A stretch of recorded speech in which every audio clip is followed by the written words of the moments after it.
മഹാനായ ശംസുൽ ഉലമ അന്ന് പാപ്പംകോയ തങ്ങൾ വഫാത്തായ കുമ്പോൽ തങ്ങളുടെ ഉപ്പ വഫാത്തായപ്പോൾ കോഴിക്കോട് നിന്ന് ജനാസ നിസ്കാരത്തിന് അങ്ങോട്ട്, അന്ന് പഴയ 1970-കളിലാണ്. അപ്പം അംബാസഡർ കാറിൽ ആണ് ശംസുലുലമ വരേണ്ടത്.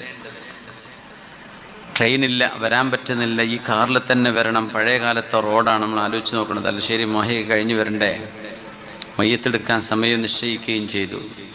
ശംസുലുലമ ഒരൊറ്റ കാര്യം പറഞ്ഞു, എൻ്റെ കുഞ്ഞുകോയത്തങ്ങൾ നേരിട്ട് പറഞ്ഞതുകൊണ്ട് എനിക്കറിയാം, തങ്ങളെ നിങ്ങളുടെ വാപ്പ അള്ളാഹിൻ്റെ വലിയാണെങ്കിൽ ജനാസ നിസ്കാരത്തിന് ഞാൻ എത്തിയിരിക്കുന്നു പറഞ്ഞ പോലെ ശംസുലുലമ ജനാസ നിസ്കാരത്തിനെത്തി. പറയും ശംസുലുലമ ആരാണ്? ആ വാക്ക് മഹാനവറുകൾ പറഞ്ഞു. കോഴിക്കോട് നിന്ന് വണ്ടി എത്തി എന്നത് വലിയ അത്ഭുതമാണ്. എന്നിട്ട് ജനാസക്ക് നേതൃത്വം കൊടുത്തത് ശംസുലുലമയാണ്.